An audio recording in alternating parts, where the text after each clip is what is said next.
Hello, and thanks for checking in here at Wolf Hollow. This is part of a series of video and live feeds that we're doing. As like many places, we are unable to see people as we're used to during this COVID-19 epidemic. One of our favorite things here at Wolf Hollow is to greet visitors, meet new faces, make new friends, and really educate and advocate on behalf of wolves in the wild with our resident pack and animals here at Wolf Hollow. Right now I am in one of our enclosures and I am joined by three siblings. Right here behind me I have Argus, a male. Over here is Arrow behind me, his brother, and then their sister Linnea, who's a wonderfully sweet but actually also very curious and sometimes very tricky girl. So they all have their distinct personalities, distinct behaviors. That's one of the things that makes them so special. Now, if you are wondering what I'm giving them, it's just some a low-value treat, otherwise known as dog kibble. This isn't their usual diet, which is actually a raw food diet coming in many varieties from many sources. I'm not going to get too much into that now. But again, as these guys are doing their own thing, this is a way I can kind of bribe them to stay on camera because I know you don't just want to see me through this talk. This is also somewhat of a unique broadcast, as I am gearing this one specifically towards Montserrat College of Art. Now, believe it or not, Wolf Hollow has a very interesting and special relationship with Montserrat, and Montserrat has been so graceful as to reach out to us to help us out during this time where we're unable to host visitors and bring that message out to a larger audience than we might be able to do by ourselves. Now, myself, I was a graduate of Montserrat, class of 1998, and I was inspired to go to Montserrat by watching my dad go there as an adult. He didn't go until he was in his 40s, so again, it's never too late to try new things, take new opportunities. It was by kind of watching my dad go to school and come back with these amazing works of art that told me where I wanted to be. I quite literally only applied to one college, and that was Montserrat College of Art. I didn't really have a backup plan, but luckily things worked out pretty well. Coincidentally, even before college, I was a student at Montserrat during their high school classes, and while during this kind of shutdown and quarantine, I've been doing some cleaning and actually found my dad's receipt from sending me to Montserrat as a high school student for a cartooning class in 1992. So kind of a special find to share with you here during this, again, unique broadcast. So how does Wolf Hollow connect to Montserrat? It seems like maybe quite a stretch, a nonprofit wildlife sanctuary with an art school. Well, believe it or not, Wolf Hollow was quite inspired by my father's experiences at Montserrat. Now, my father was a lifelong environmentalist, nature lover, spent a lot of times in the outdoors, and he was always quite the advocate of the underdog, maybe even seeing the wolves as the underdog, not so much, but more of the bad guy, that kind of ill reputation that wolves have had for at least a couple thousand years. Now, when he did go to Montserrat and he was given the opportunity to paint, he did start painting his favorite subject, which was wildlife and specifically wolves.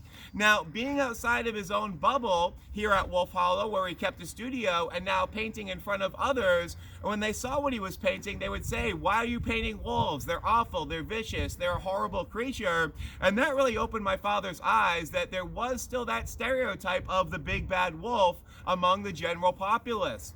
So it was through that experience that he did have the vision to create a sanctuary where folks could not just come and see wolves, but also learn about wolves. That's why the education programming here is so kind of a priority for us at Wolf Hollow. Really leaving people with something they didn't know before, or giving them that first-hand experience with such a misunderstood creature is really instrumental and a big part of our mission here at Wolf Hollow. So thankfully, through a long process of licensing and raising money, my father did open Wolf Hollow in 1990 after we were established as a nonprofit in 1988. Wolf Hollow has been hosting visitors for now going on 30 years, and it has been a wonderful, amazing experience starting this work when I was only 14 years old, kind of at my father's side. I was, again, lucky enough to not just have to do this, but also given the options of pursuing my own destiny, having my own experiences. So I was able to go to Montserrat after high school and had an amazing 4 years there. Now, what I love about my experience at Montserrat, in which I still, 20 plus years later, find so near and dear, such fond memories, is the education I got there.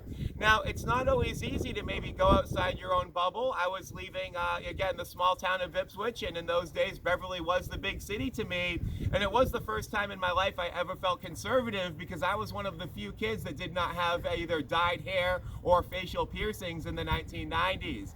But despite our differences, Montserrat was an incredibly welcoming atmosphere. I feel like everyone at Montserrat got along very well, and I think that's a lot to do with that small, intimate nature that the college does provide. Now, I knew I was someone that wouldn't do well at maybe a large state school with thousands of students, too many distractions, and again, I really wanted to focus on my art, kind of have that more intimate experience, which Montserrat did provide. After Montserrat, I actually had a unique opportunity. Myself and one of my classmates, Dave Ferreira, if you're out there, as a shout out, who's also teaching his own classes at Montserrat today, we took an amazing, never to be forgotten road trip across country. And over the course of 2 months, we traveled from Boston to New Orleans to San Diego to Vancouver, and then made our way back and landed back in the East Coast on August 4th of that summer post-graduation.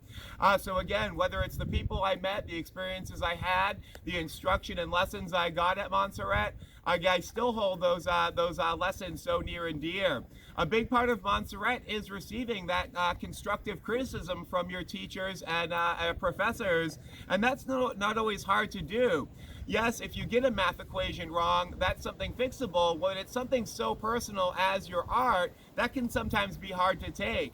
But again, I was able to process that criticism, make myself a better artist, and again, have a more open mind. I was in the illustration department, and it wasn't until my senior year I took an abstract class, and that was a wonderful experience for me, because in illustration we're so kind of trying to be perfect, do things the right way, very clean, easy to read work. And again, taking the abstract class my senior year was just a wonderful experience, because at 22 years old, I was now for the first time in my life painting barefoot, throwing paint on a canvas on the floor. So whatever experience it is, always take the most from it, whether it's a good one or a bad one, because even those bad ones, I believe there's always a lesson to be learned from. So hopefully you enjoyed this little check-in here at Wolf Hollow. Again, thank you again to Nathan in the gallery for asking me to do this. Just having that connection still is so important, and I really do appreciate Montserrat reaching out to us during this time that, again, we're all in isolation. Again, whether you're an artist or just a human being, you really do need that connection, and that's something that is one of the harder parts of dealing with this quarantine we're all going through. If you are able or inclined, we are also taking donations. As a nonprofit, we do sustain ourselves on the admission on our gift shop sales. 2 things we're not able to bring in at this time. So I know it's a really tight time for everybody. A lot of us are out of work, or we're facing cutbacks in our hours. But if you or anyone you know could contribute to the cause, that would also be most appreciated. And when this is all said and done, we would love nothing more than to see anyone's face at Wolf Hollow, to visit us, learn about wolves. But if you're a Montserrat alumni, definitely find me, because I'd love to make that connection as well with other Montserrat community. Again, thanks for checking in. Hope you enjoyed this little time out here with Argus, Arrow, and Linnea. And if you're interested in learning more about wolves, or want to see more videos like this, you can definitely check out our Facebook page with live streams, more conversations on video, and lots of information about wolves and some of the things they're going through. As an endangered species, we just want to be a voice for these guys, and hopefully make sure that that song of the wolf is always out there for generations to come. Thanks again, and hopefully we'll see you soon in some way or another. Take care.